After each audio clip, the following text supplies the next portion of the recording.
¿A qué llamamos géneros literarios? ¿A qué les suena géneros? Si yo digo es de determinado género o es de otro. Como una clasificación. Exactamente, es una clasificación que vamos a hacer a aquello que dijimos que son las creaciones artísticas, la manifestación artística en forma de texto, ¿no? De determinados autores. Y los vamos a dividir en 3 grandes grupos. Aclaro, hay un montón de formas de dividir. La clasificación que vamos a usar es la usual, aquella que llamamos aristotélica, que como se imaginarán viene de la antigua Grecia. Y vamos a dividir en 3 grandes grupos, por un lado narrativo, por el otro lírico, nosotros le vamos a llamar poesía, y por el otro teatro.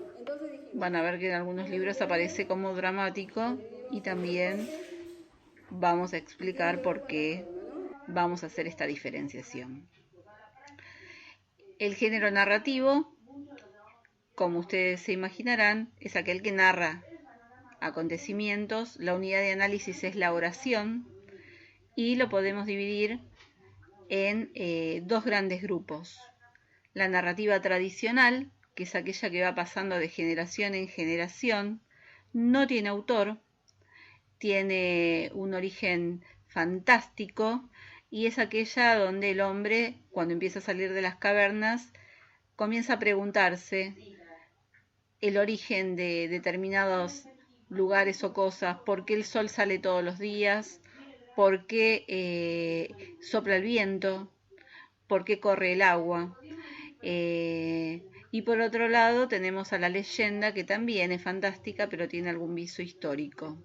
A este grupo le vamos a llamar mitos y leyendas. Y este año va a ser nuestro eje de trabajo, básicamente. Este año vamos a ver todo lo que tiene que ver con la narrativa tradicional, la cosmovisión mítica. Después vamos a adentrarnos en otros aspectos que vamos a ver, pero nuestro primer gran bloque de trabajo va a ser la narrativa tradicional. Bueno, después vamos a la narrativa moderna, esta sí tiene autor, y podemos dividirlas en grandes grupos temáticos. Primero vamos a ir a la extensión, la narrativa extensa la vamos a llamar novela, la dividimos en capítulos, y la narrativa moderna breve le vamos a llamar cuentos. Tenemos distintos subtipos temáticos, los más importantes son el realista, después tenemos ciencia ficción, fantástico, policial y terror. ¿Qué es lo importante acá? La intencionalidad del autor.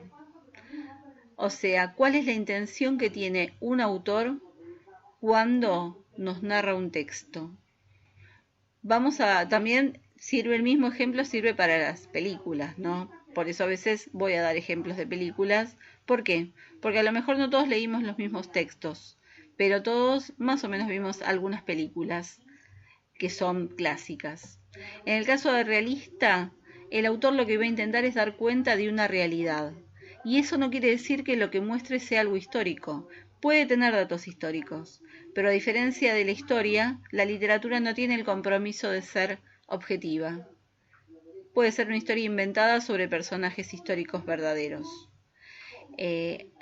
Un ejemplo claro es Titanic. En base a un hecho histórico puntual, se narra una historia totalmente inventada. El cuento fantástico, por otra parte, la intencionalidad acá va a estar puesta en maravillar al lector o al espectador. El ejemplo más claro que tenemos puede ser Harry Potter, donde tenemos todo un universo maravilloso. Acá hay un pacto también con el lector. El lector, cuando ve o lee un texto fantástico, acepta determinadas reglas y las comparte por lo menos en ese ratito que está leyendo o mirando la película. Nosotros cuando vemos Harry Potter aceptamos que vuele en escoba, aceptamos determinados elementos de este mundo maravilloso como una especie de pacto de lectura. Otro ejemplo es Alicia en el País de las Maravillas, que es una novela de Lewis Carroll que tiene excelentes versiones. Por otra parte, tenemos el cuento fantástico, el cuento de ciencia ficción, y como su nombre lo dice, ciencia ficción es también fantástico, pero acá se involucra la ciencia. ¿Cuál es el mensaje que nos quiere dejar el autor? El miedo del hombre a la dominación de las máquinas o a la dominación tecnológica. ¿Cuál? La que él crea, pero también la que puede venir de afuera, del espacio exterior. El ejemplo más claro y más emblemático es Terminator.